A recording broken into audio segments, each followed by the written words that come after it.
G'day everyone, Brad here with Brad's Books, and firstly I've got my little puppy Jack. He's a mini fox terrier, he's 8 weeks old, been with me here for a few days, and yeah, he's great. I was going to name him Lee, but I went for his middle name. But yeah, it's a cute little puppy dog. Just woke up, went outside for a play, but he doesn't want to lie down at the moment, so he'll just play with me for a bit. Alright, so one of the subscribers, Juliana, hello Juliana, she actually just told me about, you right buddy? Yeah, there's going to be an Elphie book, and I had no idea. I subscribed to the publisher's emails, but I haven't received them. That's why I found out about the Other Day books, so very exciting, because with the Wicked books, I really have this kind of like selfish feeling of not wanting it to end, of just wanting to be able to like bask and live in this world, which feel a bit strange because I tend to want to read them so quickly because they're so written so well and so interesting, aren't they? Yes, they are. Yes, they are. Oh, all right, I might go see if he wants to play. I'll be back in 1 second. Okay, he's all right. He's just down there. So really.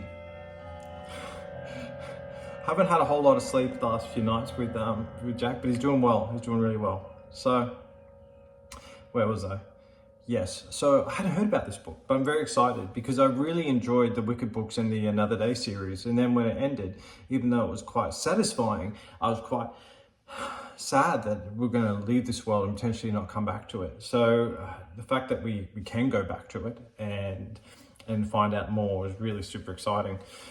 So what's the book about? First I'll talk about what the synopsis says, and then my thoughts on the synopsis, and then I'll kind of have a potential spoiler section, I guess, as I think about it in context of having read both series. Yes, because I can imagine a lot of people might go from Wicked to Elphie, potentially, which I think would be sad, because I love Son of a Witch. It's one of my favorite books ever. So please don't skip any of the books. They're all quite good and they're quite interesting. And I'm sure if you read Wicked, you'll get hooked. Yeah. But anyway, Elphie. So instead of filming me read out, I'll just talk about what I've read. You can look at the synopsis online. But it's about Elphaba before her witchcraft really sets in, and how she's being raised by Melina, right buddy? You right? Yeah. It's been raised by Melina and Frax, and how the effects of that have on her, and then her first attempts at friendship with someone, and how it goes, by the looks of it, not too well. She gets bruised by it. And then she's also looking at the fact that animals, with a capital A, are being targeted in Oz, and she gets saved by some animals, I think some dwarf bears, and she has a run-in with the monkey. Interesting. And it's interesting too that they said that, the synopsis says, Gregory Maguire, the synopsis says that she's going to get her witchcraft. It's evident on her skin, but it's also evident within her and perhaps her amoral tendencies. Quite a lot to unpack there. Very, very interesting. I think that without having gone into the rest of the series, if we look at Melina and Frax, I hope I'm pronouncing Melina right. Very interesting parents, because I'm just going to check on Jack. I'm going to put him in his little bed. It's okay. Yeah. So, yes. Elphaba had a very interesting relationship with her parents growing up. And she did, because neither of them gave her love, parental love, by default or from the get-go. Any kind of parental love that came towards Elphaba came later on, after she was already born, and as a way to fill a hole within their lives. So Frax, he was a priest within the Order of the Unnamed God. He had quite high aspirations to get promoted, and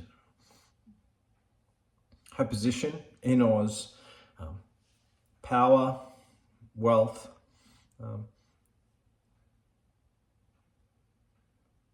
his wife, Melna, who we'll talk about in a second. And I think he felt kind of entitled to that position, and that the fact that he didn't get it. And he also felt that while he did believe in the words of the unnamed God and the piety and to be humble, it's my perspective that it was good enough for the working classes, but for him, he was going to have a different sort of life. But he did believe in the message, and he was against the pleasure of faith and TikTok's magic. Right, buddy? You're right. Don't like him in the kitchen, do you? There he is. He's all right. I'll put you in your little pen.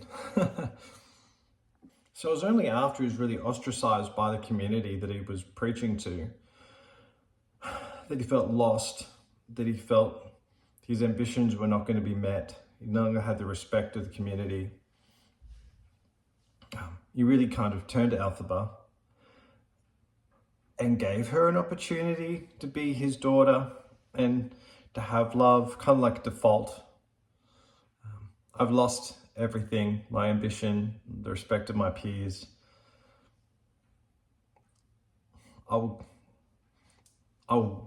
turn everything that I normally give outwards. It's not being reciprocated, so I'm going to give that to you. That's my perspective on it.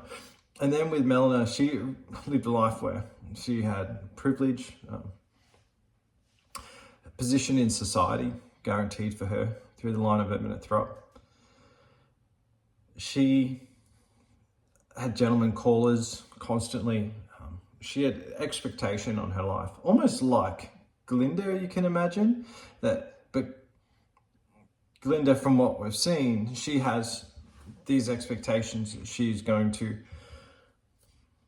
really drive home, that she's going to ensure that she gets them. She's going to live that life, and she's really shaping her own destiny. And it's my, how I read it is that Elphie's mother kind of felt like it was all just going to continue happening very easily, that this kind of life was just going to happen. As it is, so it shall be. She chose a man like Frex, who when he was younger, quite passionate. I suppose both physically, but also impassionate in his desire to preach the words of the unknown God. She saw that passion, and I think that it was potentially mistaken, that it was going to continue. And they both live very different lives. So any kind of love and affection that Elphie got really came from, well, one, Shellheart, the gentleman caller in the house. Gentleman caller, well, he was. He was kind of in a relationship with both Elphie's parents in a way. But anyway, so her being raised by her parents is quite interesting. So if you look at now also Nessa Rose, who has been coddled and hasn't been given the opportunity to really succeed in her own merits. She has capability, she has ability, but she's really kind of protected and kind of made to feel like she can't succeed on her own, which is not the case from what we've seen. And then we have Shell, the younger brother, who we do meet at the end of Wicked. So it's going to be, who I imagine is going to be the apple of both parents' eyes. Well, I'd imagine it would have been Elphie's mother, but certainly Frex's. So how the three of them are going to be raised differently. Two with love, and one really Shell with expectation. Interesting. So I think it's going to be really great to go back and actually see what it is that young Elphie is up against, and amoral tendencies. I'm trying to think. I can remember I know she bit the finger off one of the nannies. And I just have if you've read Wicked, there's certain things that come to mind, but I wouldn't say any of them are amoral. So I'm interested to see what's in the book. Because I don't think you can assign fault on infants. Interesting. But certainly, so I'd imagine that something's going to come up as she grows older. Yes. So what I really, in terms of spoilers, I guess I've really kind of, if you have read both series, yeah, I think, well, as we've discussed, the lives of the three Throp children, and they all are Throps because the names goes through the mother. I think that will give us plenty, because Shell and South says in Son of a Witch, like, I want more information. I want to know. And we know, some of you may know who Shell goes on to be. I think this is where the books are really brilliantly written, is that there's so much drama and intrigue written into them that twists and turns. Yeah, and it goes unexpected places. So what do I want to get from the book? Well, I want to know what happened when, after Fiero's, I'm just trying to think of spoilers. If you haven't seen the musical and you haven't read the book, this is all going to be spoilers and it won't really make any sense to you. So I would suggest just going back to read the Wicked book if you have not. So spoilers.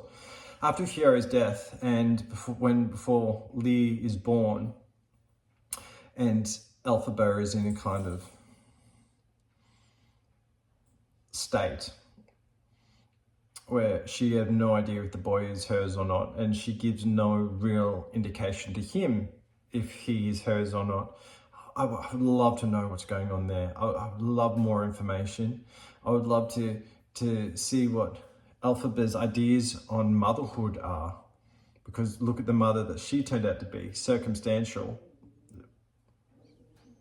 Hey buddy, yeah, you're right, I'm just having a play. So, circumstantial events happened to her beyond her control, and she was unwell. Fortunately, she was in care in the mortuary.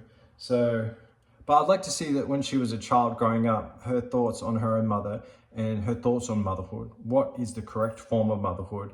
Did she have any ideas of correct form of motherhood? What is the ideal mother to Elphaba from her perspective growing up? And what is it that stopped her from being able to enact these for Lear? I think that's really quite interesting. I'd love to know if the name Lear comes from anywhere. Where did it come from? I can't recall that being mentioned in the books. Is it from Elphaba? Is it something that Fiero said? Is it from the sisters? Is it Madame Yackle? Like, yeah. Interesting. Yeah. I can't wait. And it comes out in a few months. How lucky are we? Yeah. Just to be able to just find out that, yeah, this book's coming out, and it's, I'm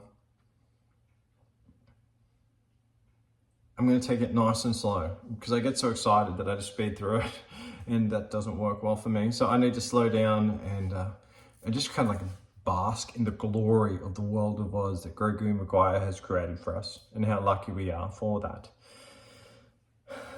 Yes, so it's great news. So anyway, I thought I'd get a video out, and yeah, I hope you're all doing well, and I'm keen for this book. Very much so. All right. Well, I'll see you next time. Any comments or anything, let me know, and have a good day.